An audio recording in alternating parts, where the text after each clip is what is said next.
Okay, so we're here with our playing lesson, and previous lessons, we had 2 full swing lessons, which is awesome. Working on the tee is great, and a lot of people say, there's no sense in playing on the course before you're ready. And so refining those things on the range is really important.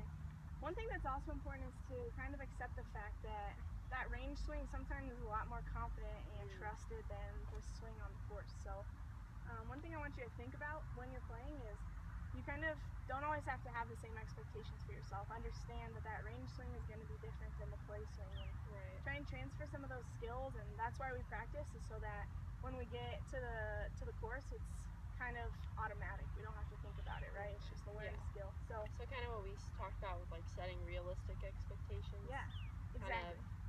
On the range, I hit there until I hit what I'm comfortable with, I'm confident in. Yeah. Here, it's one shot at a time, and I don't get to redo those shots. Exactly. So Yeah. That makes sense. Totally. And if on the front 9 you're playing a miss, by the time you get to the back 9, you kind of have to accept that and just play the swing you have, play the game you have. So yeah, you missed this fairway a little bit, but one thing you can just understand is play with what you have for this round and try and work on those things from the range and transfer them over to play. But understand that sometimes you just, like you said, have to have those realistic expectations of how the round of golf is going. So that makes sense. Thank you. Yeah.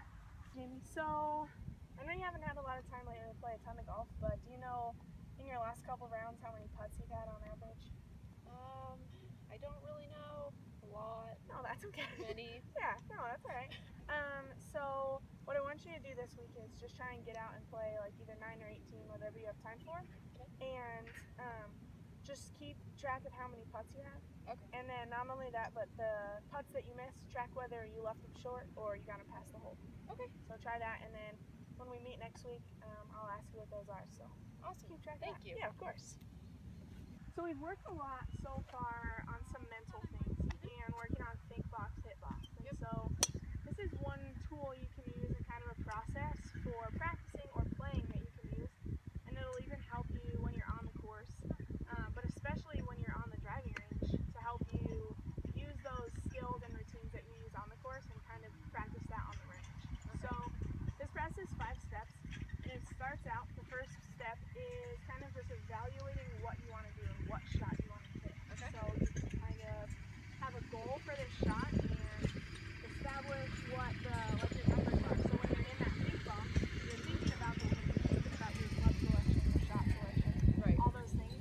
So that's all step 1. And a lot of that is a lot of people, that's the extent of their pre-shot routine. They just think that through and hit. Right. But this is kind of extended. So not only will you do that, but then after that, you'll step back behind the ball and you'll visualize that shot that you want to hit. So you'll visualize it. And most importantly, what you want to do is just visualize it perfect, as successful as possible. So your ideal shot. And then after that, you'll want to think of your main swing thought. So remind me your swing thought. Just for me, I just like to think straight and smooth. Straight and smooth, yeah, that is perfect. And you can use that exactly with your driver all the way through your wedges. Same thing, and even chips, and you can do this with any type of shot on the course. But then step 4 will be to actually hit the shot. So do that. So you'll actually just hit it and execute your shot, and then afterwards you'll step back and evaluate it and see how it went, and see if you achieved the goals that you established in step 1. See if you stuck to that swing thought, or if you had other thoughts going through your head. So step back afterwards and just go through and evaluate it all. It sounds, when we're talking about it here, it sounds like it takes a long time, like it would take 5 minutes, but it's going to be the same length of time as any shot you would normally take. So. A quick question just on, I think it was step 3 with the swing thought. Like, I know we've worked on a few changes, trying to close my shoulders. Yeah. Also, not take it as far inside on the takeaway. Right. Just different things. Are those things that I want to think about in that first step, like preparing to just hit the shot? Yeah. Or is that something that I want to do like during my swing thought? I would do that. I would definitely consider that in step 1, because that is some of the things like with your fundamentals and all those, your think box items. I would really gather into step 1, and then while you are getting used to that swing change, that can be in step 3. Hopefully, as time goes on, you can get to the point where your step 3 is strictly straight and smooth.